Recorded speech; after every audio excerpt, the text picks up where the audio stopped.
How's it going, Sayreville? This is Bootleg Crab Leg reporting to you live from Sayreville, New Jersey.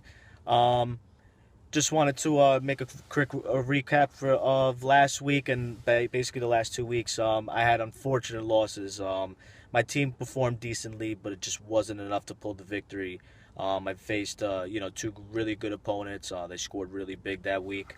I'm a little bit in trouble, but I feel like if my team could perform very well this week, I'm back in the playoff race. So hopefully I could beat the champ this week.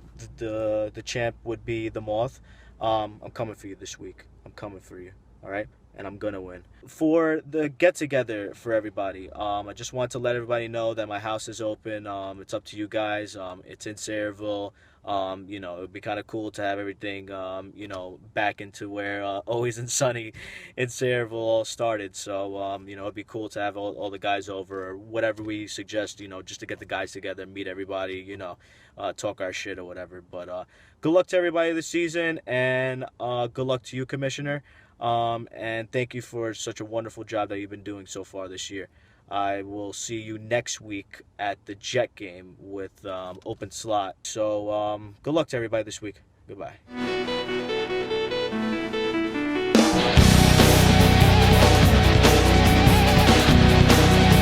Week 4 in the Always Sunny in Sayreville League, and all good things must come to an end. Bobby J's streak is over. There are no more undefeated teams in the Always Sunny League. Also, every team in the league finally has their first win. So no more offers. There were no real major injuries of note in week 4. It looks like Marshawn Lynch is going to be out for week 5, so Rusty Strombone has the decision whether they're going to roll with Rawls again. Players returning this week, Arian Foster returned from his injury for the shower hug. Antonio Gates' suspension is now over for the bootleg crab leg, so he'll be active in week 5.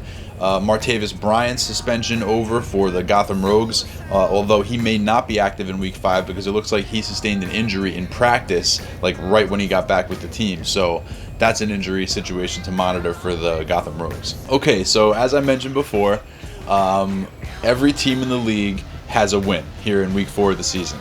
Now that's a tie for the fastest that every team in the league has gotten a win in Always Sunny in Sayreville history. In 2013, it took until week 4 for every team to get their first win.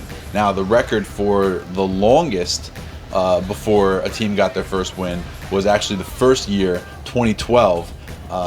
The Golden Showers went 0-6 before notching their first win, and they actually finished the season 6-7. They went 6-1 over the second half of the season. This year in week 4, Toddler Fight Club beat Team Blumpkin 123.1 to 101.2. Wide receiver Jeremy Macklin put up 25.8 points, and tight end Charles Clay came through with 20.1 as Toddler Fight Club tries to remake his roster on the fly. Team Blumpkin was led by Gary Barnage, who put up 19.5 points.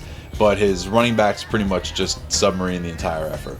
The Golden Showers beat Bootleg Crableg 126.1 to 112.4. They got 30.7 points out of veteran wide receiver Vincent Jackson and withstood 25.3 from tight end Martellus Bennett. Both of these teams are still in last place in their respective divisions, but they're only 2 games out of first place with 9 left to play, so anything can happen.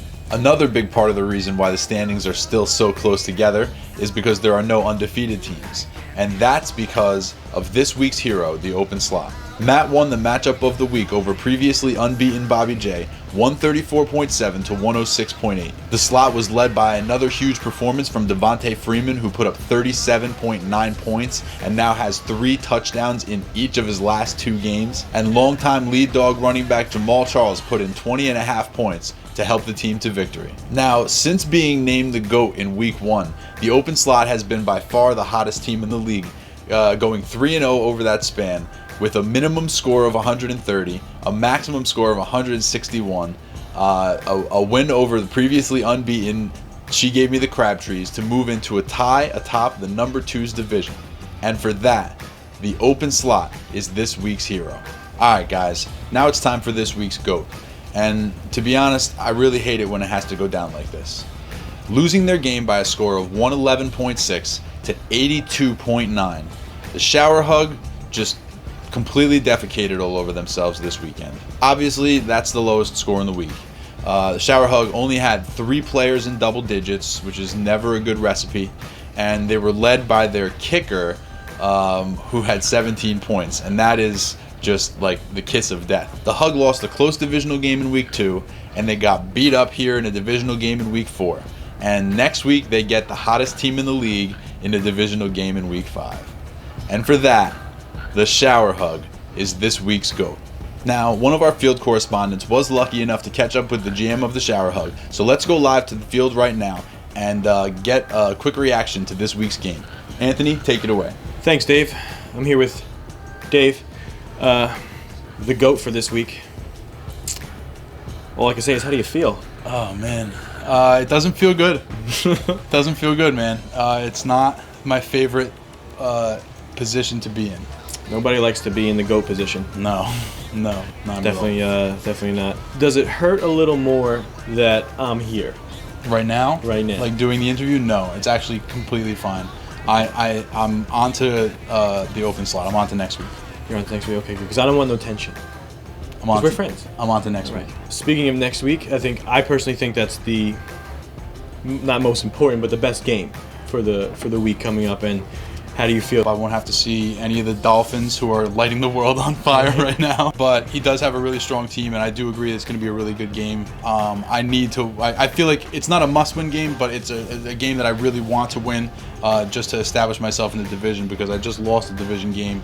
I don't want to lose 2 division games in a row. That would be a bad look. So how do you feel? You think you're going to win? It's hard to say, man. I feel like I have a really strong team. I'll put it that way. I feel like my team is solid. I feel like I have talent at every position.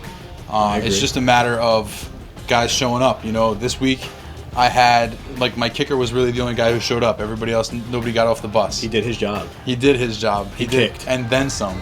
Right. He couldn't ask for anything better. But other than that, like, I had a bunch of single digits. Julio with single digits. Arian Foster with single digits. Odell Beckham with single digits. It just wasn't a good week for me. But at the same time, it's early in the season, and like I said, I feel as though I have a pretty talented roster, and we shall overcome.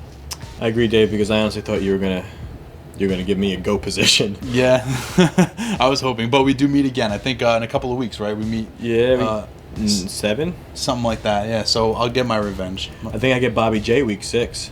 Nice. Everybody's looking at Bobby J. Everybody looked at me last year. Everybody wants to know when they're playing Bobby J, which I appreciate. Well, if you're looking for me because I just beat you, I'm looking for him because he beat me. Well, I guess that's true. Because everybody's beating everybody. And I don't.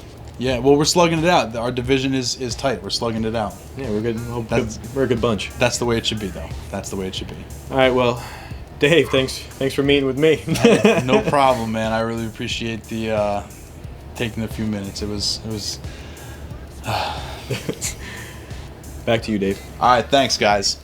Okay, key matchups. This week we have 3 games that are gonna do a lot to determine what happens to the standings going forward in the season. 3 games between 3-1 teams and 1-3 teams. So the 1-3 teams can close the gap on the league leaders, or those league leaders can start to pull away from the pack. Our first matchup is in the Porter division between the 3-1 Gotham Rogues and the 1-3 Team Blumpkin. We have a number 2's division battle between 3-1 Rusty Strombone and the 1-3 Golden Showers. And we have an interdivisional matchup between the 3-1 She Gave Me the Crabtrees and the 1-3 Toddler Fight Club. And that's how you know that things are truly upside down, because of what I just said just now. So that's it, guys. Week 4 update over. I know this one was a little bit shorter, but I have a special project that I'm working on that's sort of separate from this show. There's this job, video editing job, that I want to apply for, but in order to apply for the job, I have to create a demo reel of my work, like different things that I've done, and I have to kind of like edit it together so it looks real cool and stuff. So I'm trying to focus a certain amount of my energy on that, because if I could start to do this full-time, like a full-time job, that would basically be my dream. So shorter update this week, probably a shorter update next week, but we're still coming hard with the content, so don't worry about that. It's going to be a fun season, guys, and I will see you next week where it's always sunny.